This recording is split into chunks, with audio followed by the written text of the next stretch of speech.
Meet Moto and his girls, Zuri and Kia. Hey, you girls. So, right now, we're about to put some animal-friendly bacon-flavoured bubbles in with our lions. So, we've been trying bubble enrichment for ages, and it first started with our lions, with Moto, about 6 years ago. So we're going to test it out with the girls and see how they get on. Bubbles away. I just find it amazing that they can put flavours to bubbles. Honestly, I love bacon. So. Dip my finger in the mix. Smell my hands. Yeah, it does actually smell of bacon, doesn't it? That's amazing. Whoa, what are they? She's amazed by it. You can see her tail just twitching. In the wild, huge lions like Moto have been known to hunt tiny prey, like mice or lizards. But he's still not sure what to make of the bacon bubbles. Look at him! What are they? Moto. I'd call that a success. And lastly, the lions. What are these, sir? Clearly used to receiving gifts. I love how Kia is so casual. Go on, Moto. Yeah, that's it. The king of the beasts takes on the box. And on the ball, our lioness. You wouldn't believe he's one of the dominant predators, would you, on the planet? No, he's like a big pussycat. He's running around like, yeah, pussycat, yeah. So much joy.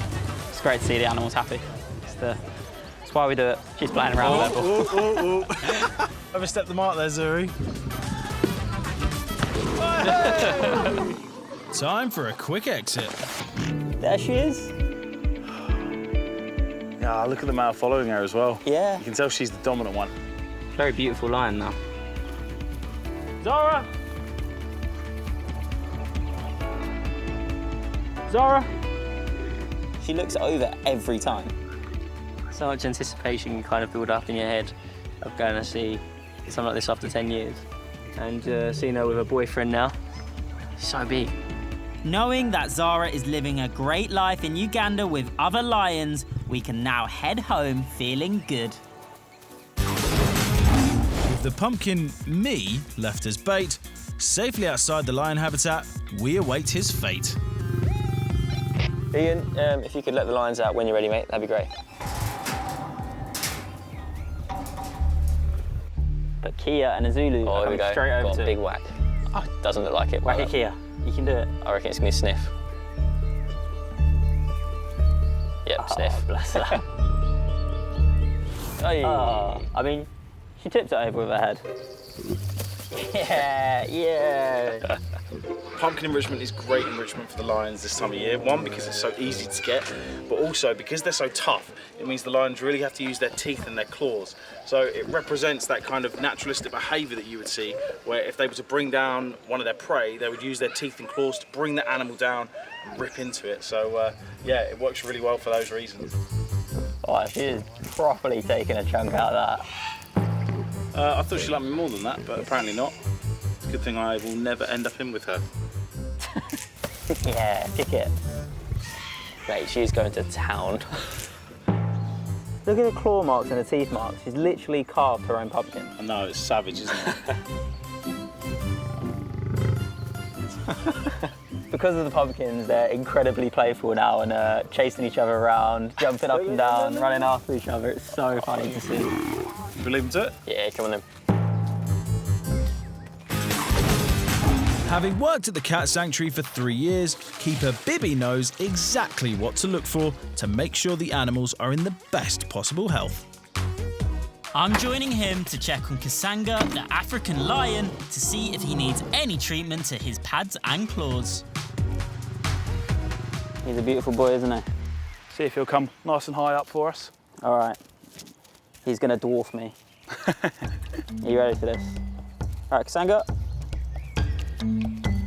Up. Good boy. Look at the size of you. Seeing him on his 2 back feet shows the scale of him. He stands 2.5 meters tall. He's enormous. The apex predator of Africa. Thank you. You're fine, boy. That's him telling me that he loves me. Don't you, boy? And I love him too. Being such big, heavy animals, a lion's paw pads are really important to them. So straight away, now he's here, we can see those pads. Look at that. Check there, in nice, good health. They're not cracked, they're all good. There we are, boy. Good job. The pads help to dampen vibrations when the lions move, allowing them to prowl the grasslands almost silently when stalking their prey. Maybe we go a little bit lower and he might put a claw through for us just to see how they're getting on. Sanga, hey boy, go up a little bit. Good boy. A lion's claws are razor sharp, and just like with a pet domestic cat you might have at home, will retract when not in use. So when a lion is hunting, the claws can come out to grab and slash at their prey, but when at play, will draw back under their fur to help prevent injury. What we want to see is they're not too long, where he's not sharpening them enough, but equally not too short or splintery, anything like that. And it's hidden quite well by his fur, but you can see there that they're in perfect condition. He's probably the best looking lion there is. Yeah, he's certainly passed his MOT with flying colours for today. Yeah. Health check complete, and we'll do it again in 2 weeks. Sounds good to me. Thank you very much, boy. Good boy, See you later. Kasanga. Kasanga is one well-groomed cat.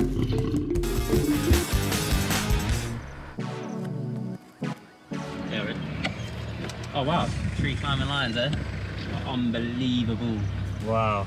Uganda is known for their tree climbing lions, and as you can see, they're doing what they do best. It's not unique for lions to be able to climb, but it's here in Uganda that they are particularly unique because of how long they tend to spend in the trees. So the reason you'll find them up in the tree is to get out this really, really hot sun. They can scout prey, and they go up in the trees to get away from the flies as well. And don't they look at home up there? It's a privilege to get this rare opportunity to see these animals up close with their incredibly unusual behaviour. There's only a handful of these tree climbing lions left in the world, so it's critical to protect them. Specially trained local rangers will keep an eye on them to help ensure these wonderful creatures keep climbing trees long into the future. This is the girls' den, so Kia, Izulu, and Zuri will sleep in this one, and usually Moto will sleep on his own. He likes a bigger bed. Moto is the king of the zoo, and he's 14 years of age. Then you have mum Kia, who's 15, Izulu, who's 13, and Zuri, who's the youngest, and she's 9. So those ages are already really remarkable, because in the wild, anything above 8 is quite a rarity, really. As lions get older, just like people, we need to ensure that the lions have a nice, healthy diet and they maintain a good weight. This will make sure that it takes pressure off their heart, lungs, bones and joints. So we're just going to go and help Cassie go and weigh the lions now to make sure they're a nice, healthy weight. So come on, let's go.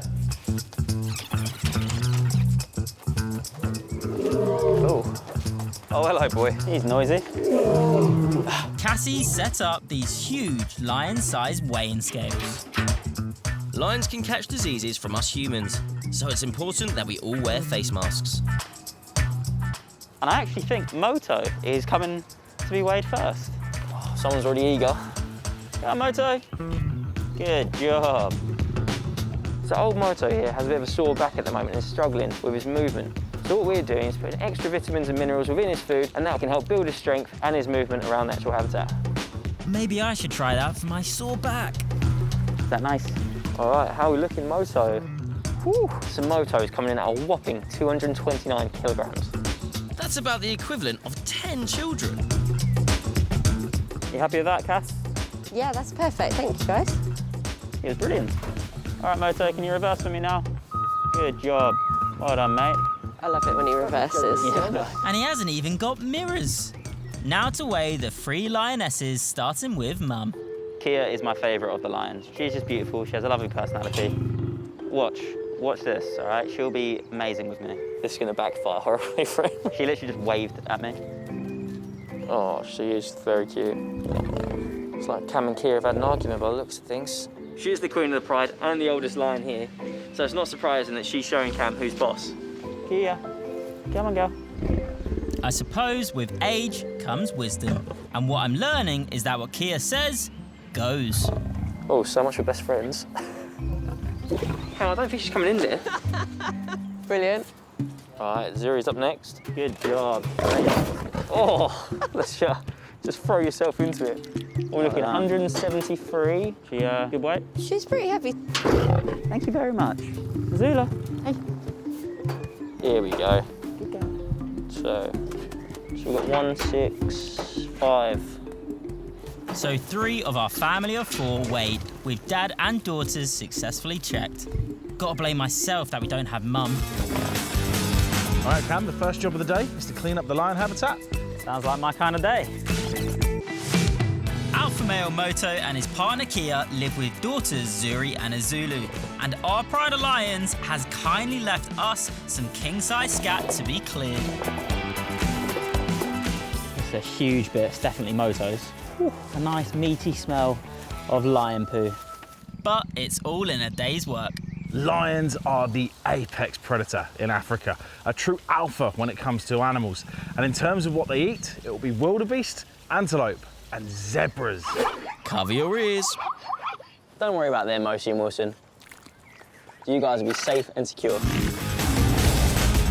Over with the lions, it's all very relaxed. Time for a stripy shake-up. We're about to give our awesome cardboard zebras, which have been incredibly well painted, if I do say so myself, to our awesome pride of lions. I reckon over there, guys.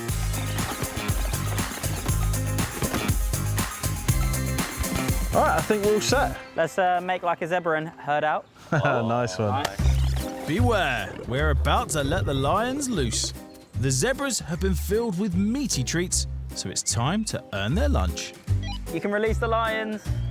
Here we go. Okay, Zuri's coming out first. Oh, Moto's coming straight over. Oh, of course, Moto's coming over first. In the wild, the females will do the hunting, and the males kind of have it easy and they'll have first choice. And that's exactly what we're seeing now. So the girls are staying away while Moto, our male alpha lion, has his fun, and then eventually they'll have their turn. Oh, he's coming up to mine. And the heads come off. Taken down in a second with one paw. Can Zuri destroy our last zebra standing? She's hesitating a little bit because Moto's just eyeing her up, being like, no, that's my box, you have to wait. Moto kind of reminds me of me, the alpha of the group. You know, go over first, you do all the work, I'll reap the rewards. Sounds about right. Cautious Zuri is sniffing out the treats. I love the fact she just touched it and then ran off. Alpha male Moto takes over. But clever Zuri sneaking over to his box. So Zuri may have taken one of the cardboard legs, but what will happen in the wild is they'll only tend to go for the legs when they're actually doing the hunting part, because that's how they're able to bring the zebras down, by tripping them at the legs or grabbing them from behind and wrestling them down onto the ground.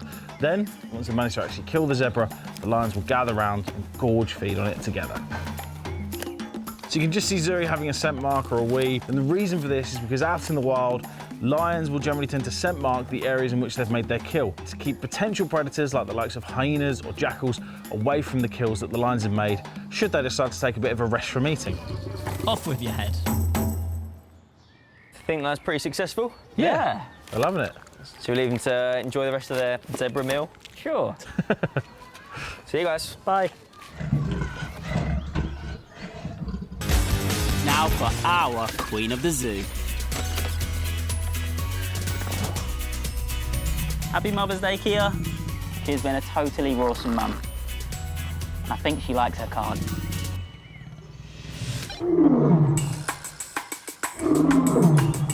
That's Moto, our male lion, and you can hear him all across the entire zoo. And that is loud. In the wild, a male lion's roar can travel up to 5 miles. It's the perfect way to make his threat known to anything that might enter his territory, such as a rival lion or a dangerous predator like a hyena. Here at the zoo, nobody pays Moto much attention, except me, of course. To measure Moto's roar, I've brought this nifty little device with me, which scientists call a decibel meter, and it's literally going to help me to read just how loud Moto's roar is. But, seeing as it is a roar that I'm measuring, I'm going to call this my roarometer. Moto's keeper Ian has joined me to see just how loud this lion's roar actually is. Are you going to make sure it works first? All right, let's give this a go. Roar! All right, that's not bad. I got to 70 decibels, which is about as loud as a washing machine. But lions can get much louder than that. Oh, here comes Moto. I've got the roarometer ready. Now all we need is for Moto to play his part. Go on. There we go. That was just a baby growl. Yeah. Hopefully, when he really starts to roar, we'll get much louder than that. Oh, so now he's rubbing his head all over the bushes and putting his scent all over the habitat, just marking his territory.